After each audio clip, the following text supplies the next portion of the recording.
অন্যের মুখের হাসি কেড়ে নিয়ে আজ পর্যন্ত কেউ সত্যিকার ভাবে ভালো থাকতে পারেনি। সবাই ভালো থাকার অভিনয় করে। যেমন ভালো আছি শব্দটা ভালো আছির অর্থই দেয়। এটাই যদি বোঝা যায়, আপনি যদি দৈনিক 1000 মানুষকে কেমন আছেন জিজ্ঞেস করেন, সবারই উত্তর কম বেশি 19-20 হয়ে ভালো আছি শব্দটাই বের হবে। কিন্তু প্রশ্নের উপর যদি প্রশ্ন রেখে প্রশ্ন করেন, ভাই আদৌ কি আপনি ভালো আছেন, তখন দেখবেন প্রশ্নের সাথে সাথে চেহারা পরিবর্তন হয়ে গিয়েছে, সুর পরিবর্তন হয়েছে, আওয়াজ পরিবর্তন হয়েছে।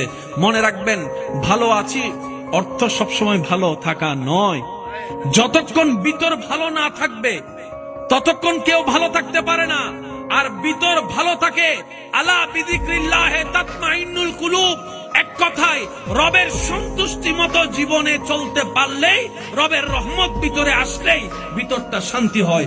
তখন এমন ভাবে শান্তি হবে, পৃথিবীর সবাই আপনার জন্য কাঁটা বিছিয়ে দিল, ওই কাঁটার উপর হাঁটলেও সবাই দেখবে আপনার শরীর থেকে রক্ত বের হচ্ছে, কিন্তু সে ব্যথার আপনাকে অনুভব করবে না। আপনার রবে আপনাকে রহমত দিয়ে শান্তির জগতে পাঠিয়ে দিবেন। সুবহানাল্লাহ।